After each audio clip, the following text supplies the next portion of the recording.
पुण्यामध्ये एका रात्री 3 अशा घटना घडल्यात की ज्यामुळे संपूर्ण महाराष्ट्राची झोप उडाली।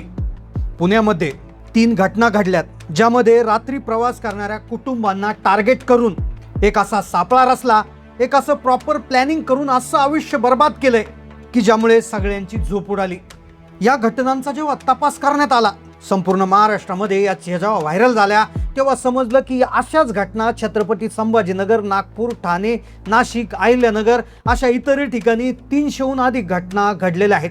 आता जर तुम्ही रात्री एकटे कुठे कामावरून घरी येत असाल किंवा रस्त्यावरून नियमित प्रवास करत असाल, तुमचं कुटुंब बरोबर असेल, तुम्ही 4 चाकी किंवा दुचाकी गाडीमध्ये असाल तर आत्ताच ताबडतोब ही माहिती घ्या, कारण की पुढचा नंबर तुमचाच लागू शकतो। रात्री कामावरून घरी येणारे माणसं, रात्री एकटे फिरणारे किंवा कुटुंबासोबत रात्री प्रवास करणारे 4 चाकी किंवा दुचाकी गाडीमध्ये, अशा लोकांना टार्गेट करून एक वेगळ्याच प्रकारचा धक्कादायक प्रकार आता सुरू झालेला आहे। पुण्यामध्ये एका रात्री 3 घटना घडल्या। या 3 वेगवेगळ्या ठिकाणी घडल्या जरी असल्या तरी या एकमेकांशी जोडलेल्या आहेत। याच्यामध्ये ज्या लोकांचा बळी गेलाय ते 3ही लोक वेगळे होते।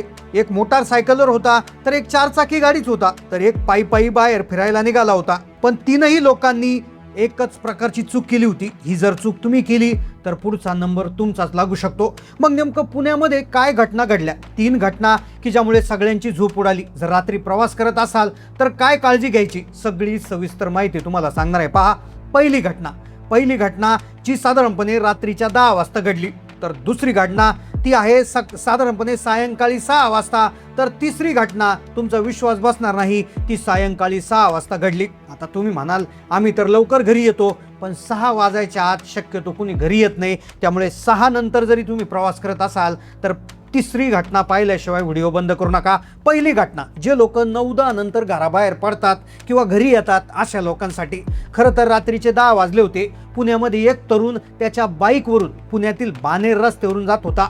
अचानक त्याच्या समोर एक दृश्य दिसतं। एक मुलगा एका मुलीसोबत जोराजोरात भांडत होता, तिला तो मारत देखील होता, असं दृश्य त्याला दिसलं। तो मुलगा त्या मुलीला धक्काबुक्की करत होता। रस्त्याच्या कडेला एक प्रसंग सुरू होता आणि जो पीडित मुलगा आहे तर तो गाडीवरून चालला होता। आता त्याला माहिती नव्हतं, त्याला वाटलं रस्त्यावर काहीतरी प्रकार चालू आहे, पण पुढल्या 5 मिनिटात त्याच्यासोबत काय होणार होतं त्यालाच त्याची कल्पना नव्हती। त्या तरुणाच्या मनात माणुसकी जागी झाली। त्याने ते दृश्य पाहिलं, त्याला वाटलं अरे का असहाय्य मुलीला एक मुलगा त्रास देतोय। त्याने लक्षपूर्वक पाहिलं काय चाललंय, त्याच्या निदर्शनास येते एक असहाय्य मुलगीला एक मुलगा त्रास देतोय, धक्काबुक्की करतोय, भांडण करतोय। तो गाडीला ब्रेक दाबतो, गाडी स्टँडला लावून तिथे जातो, त्या मुलाला आणि मुलीला थांबवतो। थांबा, काय झालंय तो विचारतो। त्याने विचारता क्षणी मुलीबरोबर बाचाबाची करत असणारा जो मुलगा आहे तो मुलगा थेट धूम ठोकतो। आता बाईकवरून उतरलेला जो तरुण आहे ज्याने त्या मुलीची मदत केली असं त्याला वाटतं की आपल्याला पाहून घाबरून तो पळून गेला। त्याला वाटतं मी चांगलं काम केलं, माझ्या बोलण्यामुळे या मुलीला होत असणारी जी छळ आहे तो थांबला। पण एका सेकंदातच त्याच्याबरोबर जी घटना घडते ती ऐकून तुम्ही थक्क व्हाल। आता ही घटना 10 वाजता घडली। खरं तर त्या मुलीला मदत करायला गेला होता, तो मुलगा तिथून पळून गेला। आता कदाचित तुम्हाला वाटलं असेल याच्यात काय वेगळं आहे, पण लक्षात घ्या इथून पुढे सगळा गेम सुरू होणार होता। ही घटना तर विचित्र आहे, पण त्यानंतरची दुसरी आणि तिसरी घटना ही त्याहीपेक्षा विचित्र आहे, कारण की त्याच्यामध्ये सायंकाळी 6 वाजता भर उन्हात घटना घडलेली आहे। खरं तर या घटनेमध्ये झालं असं, ती मुलगी त्या ठिकाणी शांत बसली, त्या मुलाला तिने थँक्यू म्हणण्याऐवजी ती मुलगी 2 फूट मागे सरकली आणि किंचाळायला लागली। ती ओरडायला लागली, या माणसाने मला मारलं, माझी छेड काढली। आणि त्या ठिकाणी ती त्याच तरुणाला, ज्याने तिला वाचवलं होतं त्याच तरुणाला ती म्हणू लागली, आरोप करू लागली की याने माझा छळ केलाय। ताबडतोब 5-6 लोक गोळा झाले। ते लोक गोळा होतात, त्यातील एक जण म्हणतो पोलिसांना फोन करा, तोपर्यंत याला चांगला चोप द्या। तो बाईकवरचा तरुण हतबल होतो, माणुसकी दाखवायला गेला आणि अडकला। तो त्यांना सांगत असतो, बाबांनो हिला मी वाचवलं आहे, पण ते ऐकून घेत नाही। ती मुलगी रोखठोकपणे म्हणते माझ्याशी वाईट वागलाय, मला याने माझ्यासोबत मारहाण केली, माझी छेड काढली। तो तरुण सांगतो माझं असं काहीच नाहीये, पण त्या 5 जणांतील एक तरुण म्हणतो थांब मी पोलिसांनाच फोन लागतो। मग त्यानंतर ती अगदी बारीक आवाजात म्हणते जर सगळं मिटवायचं असेल तर मला 25,000 रुपये दे। आणि त्याच वेळेस त्या बाईकवरून उतरलेल्या तरुणाच्या लक्षात येतंय की ही घटना हा सगळा प्लॅन होता. आपल्याला फसवण्यासाठी एक जाळं विणलं होतं. त्या जाळ्यात आपण अडकलो. ती मुलगी, तो मुलगा आणि आलेले 5 जण हे त्या फसवणुकीमधले पात्र होते. आता तुम्ही म्हणाल, आम्ही जर असं दिसलं तर आम्ही थांबणारच नाही, आमच्या बरोबर तर असं काही घडणारच नाही. तर दुसरा प्रसंग तुमच्यासाठी आहे. अतिशहाण्या लोकांसाठी, जे माणुसकी जास्त दाखवतात त्यांच्यासाठीचा दुसरा प्रकार, ज्यामध्ये एका मोठ्या किराणा दुकानाबाहेर, एका मोठ्या सुपर शॉपी बाहेर काय होतं, एक व्यक्ती किराणा घ्यायला आलेला असतो. त्याची पत्नी, मुलं पण असतात. आता किराणा घ्यायला तो व्यक्ती साधारणपणे 5 ते 6 किंवा 7च्या दरम्यान त्या ठिकाणी गेलेला असतो. आता त्यावेळेस काय होतं, 2 महिला आणि एक युवक त्याच्याकडे येतात. एक रजिस्टर त्यांच्या हातात असतं आणि त्यांना म्हणतात, सर, आम्ही अनाथ आश्रमांसाठी काम करतो, आमचे एक सेवाभावी ट्रस्ट आहे, आम्हाला काही डोनेशन नको, आम्हाला एकही रुपया नका देऊ, आम्हाला फक्त या दुकानातून काहीतरी वस्तू घेऊन द्या.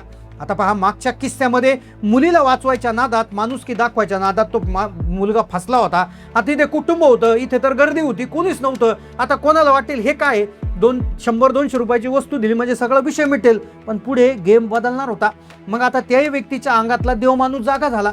त्याला वाटलं अनाथ मुलं आहे, ही लोक तर पैसे मागत नाहीये, पैसे मागत नाहीत म्हणजे ही लोक चांगली असतील. जर पैसे मागितले तर कदाचित आपल्यासारख्याने काय केलं असतं, त्यांना म्हटलं असतं पैसे नाहीये पण एखादी वस्तू घेऊन द्या, आमच्या अनाथ मुलांना काहीतरी खायला मिळेल. मग तो म्हणतो, ठीक आहे, मी तुम्हाला तांदूळ घेऊन देतो. पण ते लोक लगेच म्हणतात, नाही सर, आम्हाला 15 लिटर तेलाचा ड्रम घेऊन द्या. आता तो व्यक्ती तिथं बुचकळ्यात पडतो.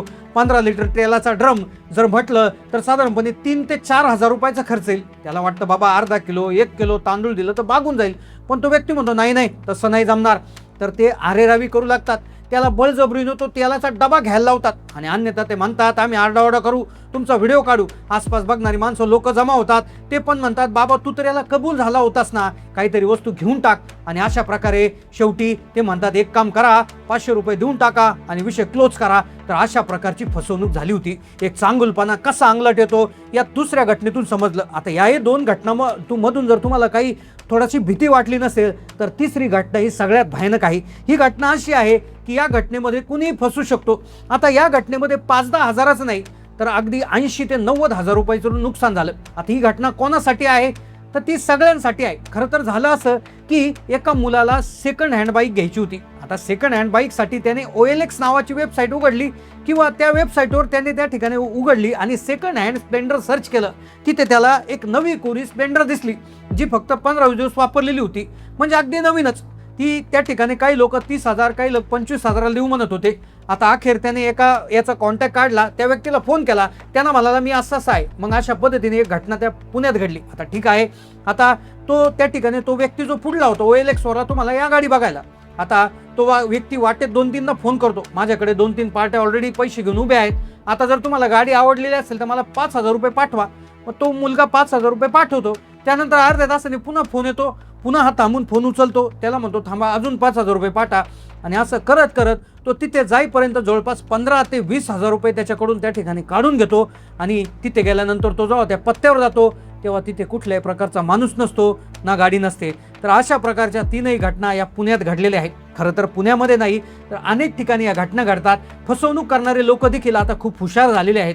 अगदी प्लॅनिंग करून, अगदी माणुसकीचा फायदा घेऊन आणि अगदी वेगवेगळ्या पद्धती वापरून ते कशा पद्धतीनं जाळ्यात ओढता येईल याचा विचार ते दिवस रात्र करतात आणि अगदी जाळ्यात पकडतात म्हणजे पकडतातच. कारण की माणूस जितका शिकतो तितका प्रगल्भ होतो, तो जास्तीत जास्त माणुसकी दाखवायला जातो आणि इथे सगळा गेम होतो. त्याच्यामुळे आपण कुणाला मदत करतोय, कोणत्या स्थितीत मदत करतोय, आपल्याबरोबर कुणी आहे का, त्याचा कुणी साक्षीदार आहे का, हे पाहणं तितकंच गरजेचं आहे. त्यामुळेच ही काळजी घेणं खूप गरजेचं आहे.